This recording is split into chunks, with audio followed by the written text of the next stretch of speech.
Hello and welcome to the Ask Weldon Show, episode 253. Today, the questions are the top 5 things to focus on when developing a pro career in esport, obviously. That's a given. How do I remember the fundamentals when I'm training the game? And how to train your ego or confidence.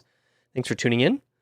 As always, you can catch the show live on Twitch, twitch.tv/mindgamesweldon. Please give the channel a follow and turn on your notifications so you know when it's live.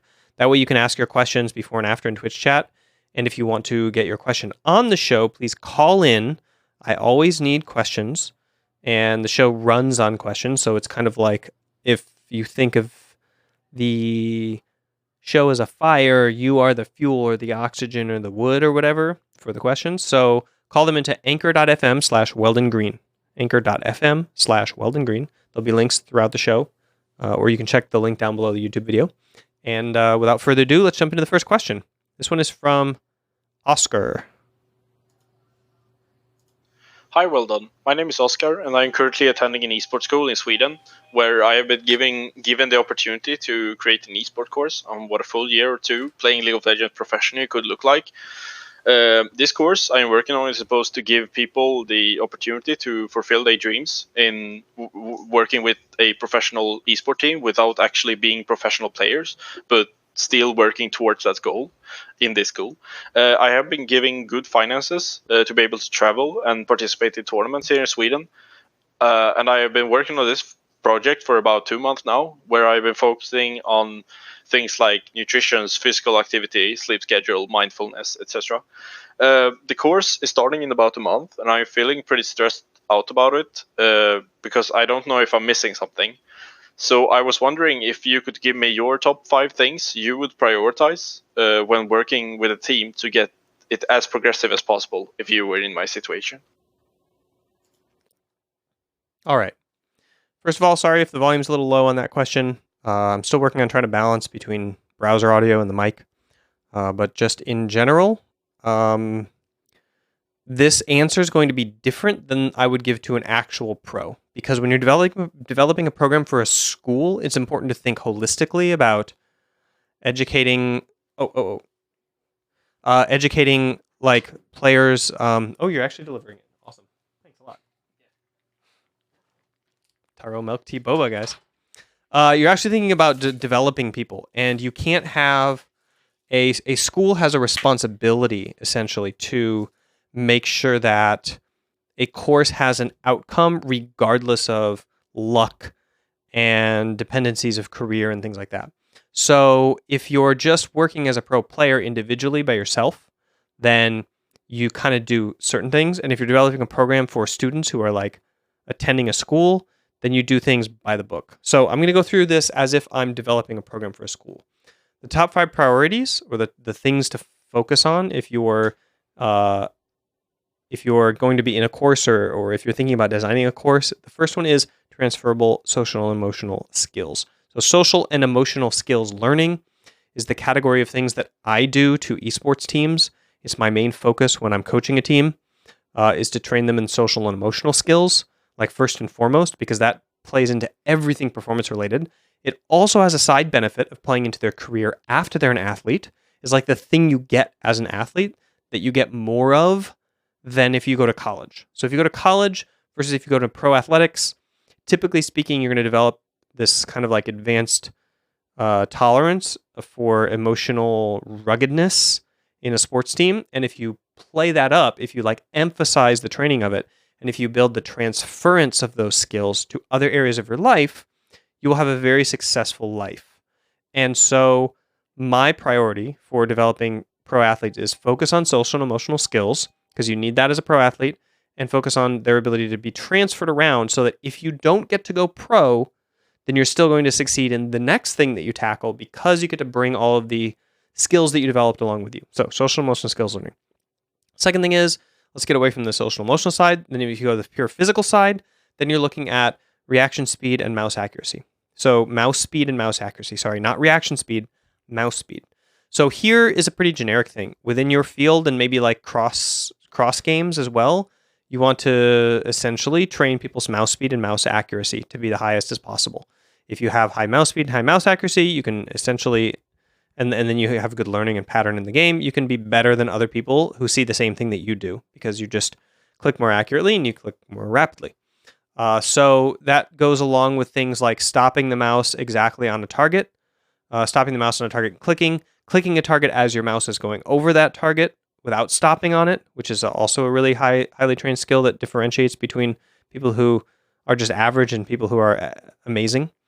And this is, of course, dependent on the game, how the style that the mouse is used. But I think that just in general, accuracy and speed on the screen is something that can be trained and pushed. So that's on the physical side, the top thing, and then on the social and emotional skills side, that's the kind of like the top thing. After that, I would say poise related to nutrition, physical training, and mindfulness training, stuff like that. So poise is doing the thing you need to do, even if it's not the thing you want to do. So doing what you believe is the best behavior despite your internal emotional state. That's poise. So I want to go to the gym right now, but I'm bored and I don't want to, and I don't feel like it, and it's boring, and it's hard. Or I want to go to the gym right now and it's boring and I don't feel like it and it's hard. So changing that but to an and is basically poise. And so any avenue in which you can practice poise is a good thing. You develop it kind of universally, but also in a bucket. So you develop poise for the task that you're kind of like developing poise for. And if you practice developing poise elsewhere, then it works. As far as competitive skills, I think that there's a lot of little minor things about regulating your emotions leading into a competition, leaning into pressure, getting a lot of time on stage, try doing a lot of performance related stuff. So giving public speeches, making people perform one-on-ones in front of classmates all the time, and being ranked like they do on tennis teams, where there's always like a first person, everybody on the tennis team is ranked like every single week from top to bottom, and they have to play each other for those rankings, like matches to determine who is the number one player, essentially. And so you can do all sorts of creative stuff with how to get people in a stressed out performing situation constantly that is not necessarily just the game, so that they can start to draw parallels between all these performance related situations and how it is that they build up their pre-performance state, which is like a unique cocktail unique to each individual. So those are the main things I would focus on. I don't know if that's top 5 or not, but anyway, it's kind of like the core skills that you train. Oh no. I just dripped my taro milk tea onto my lap because it's so full. Anyway, let's go on to the second question. Oh wait, we have announcements. Okay. Announcements. CLG, we clinched playoffs this weekend. Yay. I think that was on our last show. And then today we beat Echo Fox, which puts us one game out from first place in the regular season and close to securing a bye, but we still have to have the last weekend of the season. Like, we're still one game away from being knocked out of our bye contention. So we got to be careful about that. Try really hard. We have 2 super hard opponents next week. We had a celebration dinner, KBBQ. So I broke my veganism for the day and ate some dead animals. It was delicious. By the way, I'm vegan by health reasons mainly. So yeah, that's why I don't feel super. That's why I can even say that sentence, I guess I would say. And what other announcements? Not much else is new in the Weldon camp. Yeah. Let's go on to the second question. And this one is from Moya, I guess. I'm not really sure. And it's got a little bit of background noise, but the volume's low, so it should be fine. It shouldn't scratch you too much. Hi, I've tried to improve on a few parts of my game over the last 1 or 2 weeks and was able to nail it like most of the time. But every time that I try to go on to the next thing to learn, it seems like I've forgotten everything and do the same mistakes again. This gets really frustrating, so I guess the question is, how can I keep my progress and build on it? Also, the Mac program is awesome. Thank you. All right. Thank you for the question. So how do you remember the fundamentals? Or how do you build on that and then train more advanced stuff? Basically, you don't. The fundamentals are the fundamentals because they're the most important thing. And they always need to be squared away, and they are always decaying. Essentially, you're always either getting better or worse at reflex-based, mechanical-based, like pattern recognition tasks. So you are always training the fundamentals all the time. And the way that you train advanced stuff is you build those fundamentals trainings into drills that contain advanced tactics. So in your advanced tactics drills, you also have fundamentals training, and you spend a little bit of your brain power like making sure that those are squared away and making sure that they're rehearsed. And you always do warm-ups on the fundamentals beforehand so that you can focus on them less during the advanced tactics drills. But if you have to go back to fundamentals, then you just go back and you do it happily, because you just say, okay, I just gotta, if you get really good at the fundamentals and you've identified what are the fundamentals and you're correct about that, then you're going to win a lot off of just having better fundamentals than other people. So I would say you can get pretty far by just having like really good mechanics in League of Legends. You can get really far by just having really good aim in Counter-Strike.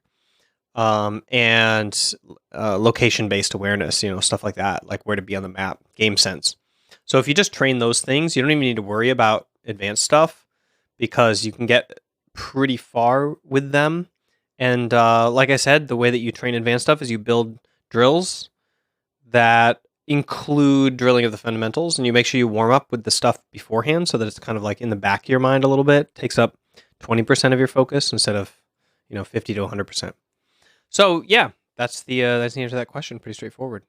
And thank you for saying the Mac program is awesome, because that segues right into my call for you guys to check out the Mac program. Mindgames.gg/MAC. Use the code AskWeldon, and you will get access to the Mac program, which is the third iteration of the online video training course that covers mindfulness, acceptance, commitment that I started developing in 2015, which I'm currently turning into an app, which has been a year-long process already and probably about 80% complete. So obviously, if you have access to the program, you just get grandfathered into the app forever, just like all the previous iterations of the program. So don't worry about waiting for it to come out if you want to check it out now before it was adapted. Yeah, that's about all there is to that. Make sure that you check it out. Right now, it's about 49 online videos hosted on a website. You log in and then you just watch the videos. There's one per day. They contain a lecture and then a mindfulness-based training activity, seated training, where you sit down and you like meditate, and there's a script that goes along with it that I narrate to you. That's what is contained therein. All right, let's jump into the last question of the show. Hi, Weldon. I was wondering how you train confidence. Like, if you have an athlete or a player who's very high skill but very low confidence or no ego, and that lack of confidence or ego is affecting performance in competition, how you train that up. All right, thank you. That was from RJ Scott. Thank you for the question. So essentially, the best way to train ego is to, with the player or with yourself, if you're doing this for yourself, confidence and ego, is to predict the outcome of a skirmish or a game or a moment beforehand. So you say okay, next I want you to go into this game and I want you to 1v2 them in lane and try to get the outplay. And I want you to go in and I want you to have that mindset, and I want you to do it. And I want you to predict that you're going to win it or lose it, or how you're going to win it or lose it. And then you go in, and then your prediction of reality lines up with actual reality. And then you start to be wow, okay, so I already know what's going to happen. And when you realize that you are the person who, if you have that skill set and you can actually see what's going to happen, then the ego kind of comes naturally along with that. And it's a very accurate ego, because it's ego around things that you can predict and do well and more consistently. And the thing that you have to worry about as a coach or as an individual is that you have to be rough enough to fail a few times and still keep trying it. You have to be okay, well, that didn't work out that time like I predicted it. Let me try it again. Let me do out of 10 times, how many times am I accurate? And then you realize, 6 out of 10 times, that's more than half. So let me get a little bit better at that. Instead of just failing 3 times and being you have to be a little Bayesian about it. And you have to say okay, maybe those 3 times were the only 3 times I would ever fail at out of 10, and then the next 7 times works. So make sure that you go into it with a mindset of statistical distribution, right, where you can have a few failures and it doesn't really color the whole thing. Try to get a little bit measurable about it, or at least have an impression of how many times you've been doing this. And yeah, I think that for me, building up ego is about having that social network, and then making sure that in the game you have an expectation of what you can accomplish, set that expectation of understanding, predict it, go and do it, and then see that you're actually right. And then naturally it develops off of that. So it's more of a long-term hedge. All right, that's the show for the day. Thank you so much for all of your call-ins. I'm flooded with questions now, and I'm working through them. That's why I'm trying to do the show every single day, because if I don't, I won't keep up with the questions that are coming in. So make sure, again, to check that out at my anchor.fm/Weldon Green. And then I think there's a message link. Do it on your phone so that you have the best audio. You heard the scratchy caller earlier. I think that was probably a mic cord headset issue. Obviously, on your phone, don't use a headset or anything, because then you won't have any headset issues. And yeah, check out the Mac program, mygames.gg/MAC. Tomorrow, tune in for the Weldon Weekly about CLG's successful weekend of games. Thanks, everybody. See you later.